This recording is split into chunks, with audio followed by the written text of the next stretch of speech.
Às vezes a vida parece um corredor longo demais. Você anda e nada acontece. É como se a alma estivesse batendo à porta, mas nós estivéssemos ocupadas demais para ouvir. Carl Jung dizia que a alma fala por símbolos, por sinais que não seguem o relógio humano.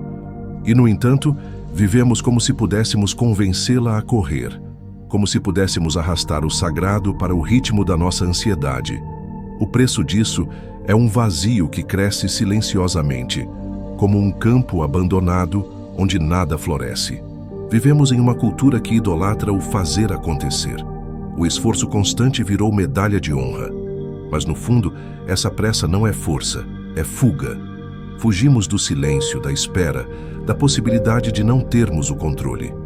James Hillman nos lembraria que a alma não deseja chegar a lugar nenhum. Ela deseja vivenciar sentido, até mesmo no caos. E quando esquecemos disso, a vida perde cor. Tornamo-nos máquinas produtivas, mas internamente morremos um pouco a cada dia. A manifestação forçada, tão vendida como espiritualidade moderna, na verdade é uma tentativa disfarçada de manipular o tempo divino. É a criança interna, ferida e insegura, tentando acelerar o presente para escapar da sensação de abandono. Queremos a resposta agora, o encontro agora, o sinal agora. Mas o inconsciente não se dobra a prazos. Jung dizia que forçar um processo psíquico é como abrir o botão de uma flor à força.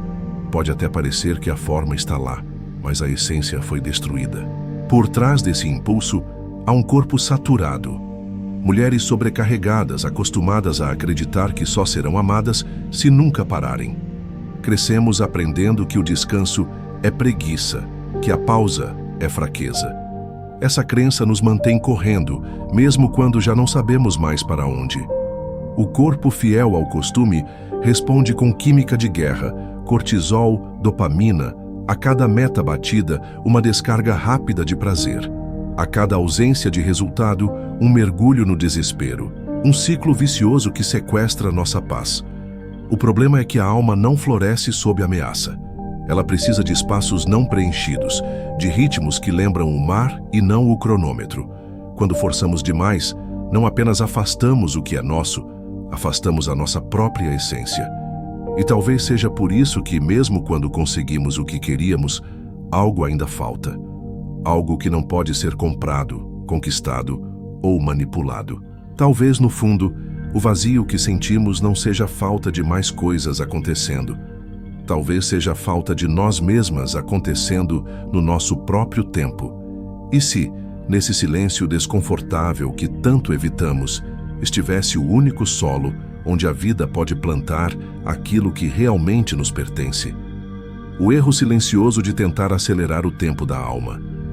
Existe um tipo de cansaço que não vem do corpo, mas da alma. Um cansaço que nasce de correr atrás de algo que parece sempre escapar. É como se houvesse um fio invisível ligando você ao que deseja, mas quanto mais força você coloca, mais ele se rompe. Essa pressa não é simples impaciência. É a marca de uma ferida antiga. Uma ferida de rejeição que, por não ter sido olhada de frente, se disfarça em urgência. Dentro de muitas mulheres vive uma órfã interna, uma parte que acredita que, se parar por um instante, será esquecida pelo universo. Essa órfã aprendeu cedo que o amor é instável, que a presença pode se transformar em ausência de um dia para o outro. Por isso ela corre. Corre para garantir que ninguém vai embora. Corre para provar que é digna. Corre para não sentir o eco da perda. Mas essa corrida que um dia foi sobrevivência, hoje rouba a paz. No campo espiritual moderno, essa pressa muitas vezes é revestida com frases bonitas. Chamam de agir com fé. Mas quando olhamos com honestidade, percebemos que não é fé, é medo. Medo de esperar e não ser escolhida. Medo de confiar e se decepcionar. E o medo disfarçado de fé é como um rio tentando fluir contra a corrente. Ele se esgota antes de chegar a qualquer lugar. Jung falava de um paradoxo profundo. Quanto mais o ego tenta impor sua vontade, mais o inconsciente cria obstáculos. É como se a própria vida se organizasse para nos impedir de pular etapas que ainda precisam ser vividas. Não é castigo, é preservação. A alma sabe que um fruto colhido antes do tempo perde o sabor. e um destino encontrado antes da maturidade pode se tornar um peso insuportável. Reconhecer quando a ação nasce da alma e quando nasce da ansiedade é como acender uma luz em um quarto onde sempre se tropeçou. Há um ritmo interno que não se confunde com pressa. É firme, mas silencioso. É intencional, mas não tenso. Quando ele guia, sentimos um alinhamento sutil, como se cada passo fosse sustentado por algo maior que nós. E é nesse estado que as portas certas se abrem, não pela força, mas pela harmonia. E talvez a verdadeira pressa da alma seja, na verdade, a urgência de sermos inteiras antes de sermos atendidas. Como a dopamina sabota a sua frequência de manifestação. Existe um tipo de prisão invisível que não é feita de grades, mas de pequenas recompensas. É a armadilha da dopamina. A cada mensagem respondida, a cada curtida recebida, a cada tarefa riscada da lista, o cérebro libera pequenas doses de prazer. Isso cria um ciclo de busca constante por microvitórias.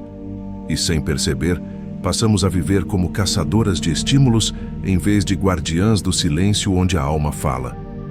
O problema é que esse mecanismo, útil para a sobrevivência, é um sabotador silencioso do campo vibracional. Quando estamos viciadas na antecipação do próximo acontecimento, perdemos a capacidade de permanecer na frequência de receptividade profunda. É como tentar ouvir uma música suave em meio ao barulho de um mercado lotado. A alma fala baixo, mas o vício pela excitação nos mantém surdas para o que é essencial. A neurociência emocional mostra que o cérebro viciado em antecipação está sempre em estado de alerta. É o mesmo circuito que se ativa diante do perigo. Ou seja, vivemos buscando prazer com a química do medo. Esse estado mantém o corpo tenso, o coração acelerado e a mente inquieta. Não há espaço para que algo verdadeiro e profundo se revele quando estamos presas nessa dança química de alta rotação. O erro está em confundir entusiasmo com coerência emocional. O entusiasmo é alto e rápido, como fogo que consome em segundos. A coerência é silenciosa, densa, como brasas que sustentam o calor por horas. O entusiasmo pode vir tanto de um insight profundo quanto da ânsia de escapar de um vazio. Já a coerência sempre nasce do alinhamento entre emoção, pensamento e presença. E essa união não pode ser apressada.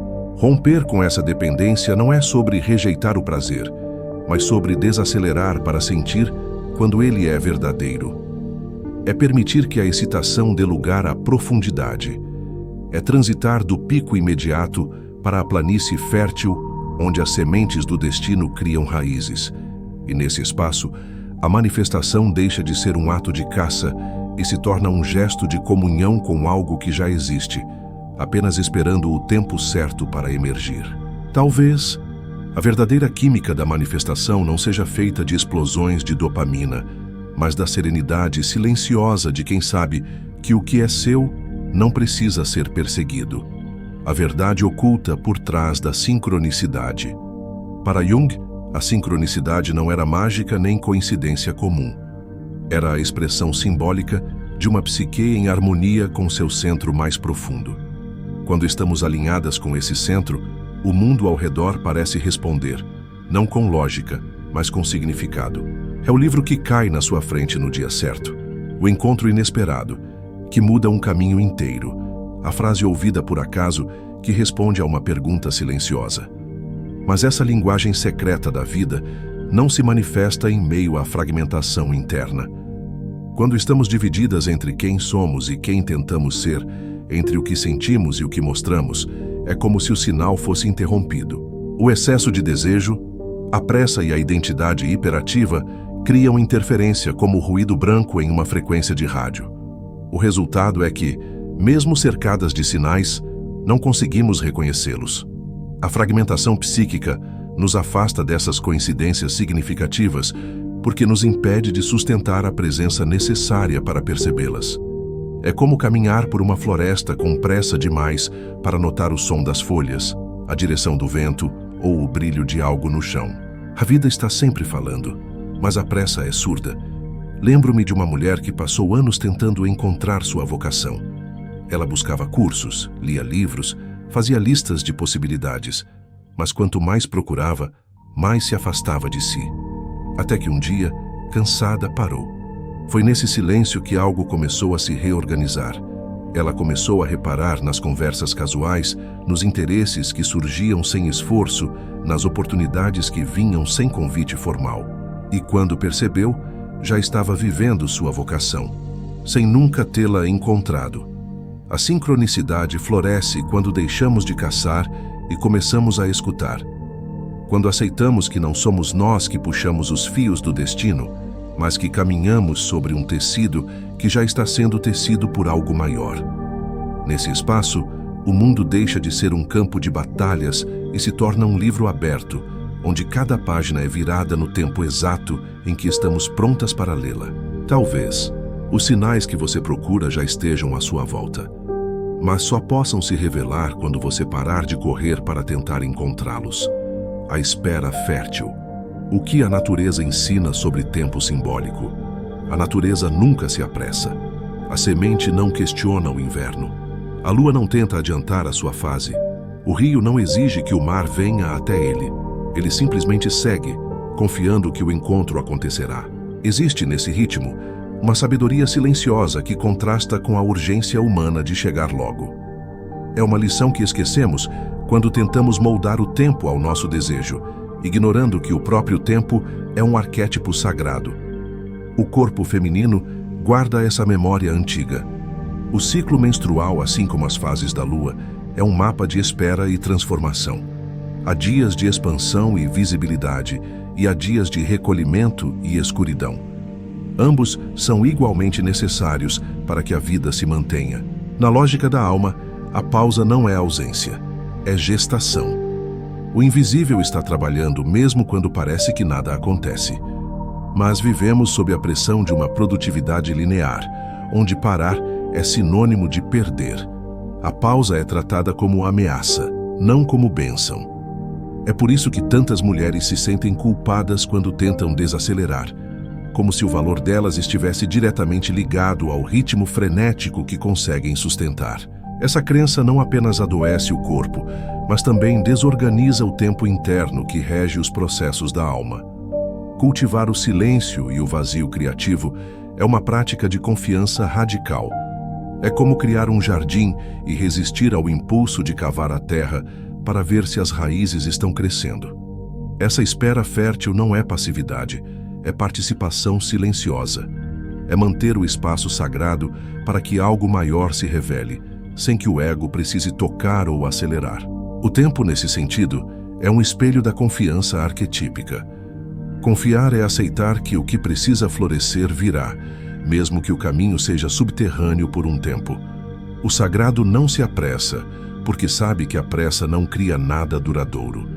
Na natureza, aquilo que amadurece devagar permanece mais tempo. E talvez a maior colheita da sua vida esteja sendo cultivada agora, no invisível. E só será revelada quando você parar de temer o silêncio que a está fazendo crescer. Quando você para de forçar, a vida revela quem você realmente é. O ego é inquieto. Ele quer resultados, quer provar valor, quer conquistar algo que possa mostrar ao mundo.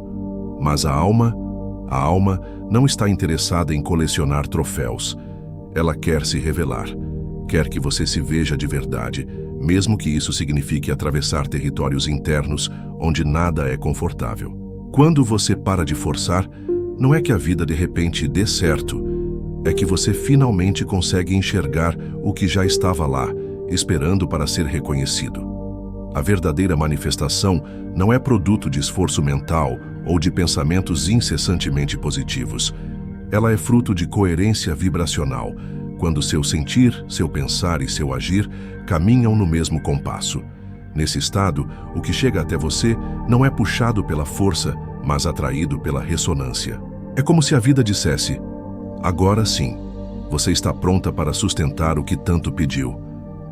Escutar os sinais da vida como se fossem sonhos em estado desperto é entrar em um diálogo contínuo com o mistério. Cada detalhe pode ser uma mensagem, cada encontro, uma metáfora viva. É um estado de atenção suave, sem paranoia nem urgência, onde você percebe que a vida está sempre conversando com você, mas de um jeito que só pode ser ouvido quando o barulho interno diminui. Perséfone, na mitologia, não floresceu apenas porque chegou a primavera. Antes, ela precisou descer ao submundo, atravessar a escuridão e fazer amizade com o que mais temia. Só então pôde voltar à superfície e, junto com ela, trazer a fertilidade de um novo ciclo. Essa história nos lembra que, muitas vezes, antes de manifestar algo, a alma nos convida a uma descida, uma pausa profunda, um tempo de recolhimento que parece improdutivo, mas que está construindo a base invisível para o que virá. E talvez a vida não esteja atrasando nada. Talvez ela esteja apenas lhe pedindo que se encontre primeiro, porque só assim o que chegar poderá permanecer. O que você deseja já está a caminho, mas não do jeito que o ego espera. Carl Jung dizia que quando a personalidade se alinha com o self, o mundo responde com símbolos, não com prazos. É como se o destino tivesse seu próprio idioma. E esse idioma não se traduz em datas no calendário, mas em sinais que surgem no momento exato em que estamos prontas para compreendê-los. Isso significa que, muitas vezes, aquilo que você deseja já está vindo em sua direção, mas por caminhos que o ego não reconhece como progresso. James Hillman lembrava que o destino da alma não é ser eficiente, mas profunda. E essa profundidade nem sempre se encaixa no ritmo do mundo moderno, que mede valor por velocidade e resultados visíveis. O tempo da alma é mais parecido com o das estações. Há uma sequência, há um sentido, mas não há pressa. A alma se move não para alcançar metas, mas para viver experiências que lhe deem significado. Quando olhamos de fora, pode parecer que nada está acontecendo, mas, no subterrâneo da vida, há raízes se entrelaçando, conexões sendo formadas, caminhos sendo preparados. É como a gestação silenciosa de algo precioso, que não pode ser apressada sem perder sua integridade. O ego, impaciente, quer garantias e evidências. A alma, paciente, confia no invisível. E no fim, o que chega até nós de forma orgânica é diferente do que imaginávamos. Não porque pedimos errado, mas porque, no processo, nós mesmas mudamos. Muitas vezes, o que desejamos no início era apenas a tradução possível, dentro do nosso nível de consciência daquela época. Conforme crescemos, o desejo se refina, se aprofunda e, às vezes, se transforma completamente. O que você faria hoje se soubesse, com absoluta certeza, que tudo o que é seu já está vindo, mas que exige que você pare de tentar ser outra para recebê-lo? Talvez a resposta a essa pergunta seja, na verdade, o único passo que falta para o que você busca finalmente encontrar você. Você não está atrasada. Está exatamente no tempo sagrado em que sua alma aprende a florescer sem pressa.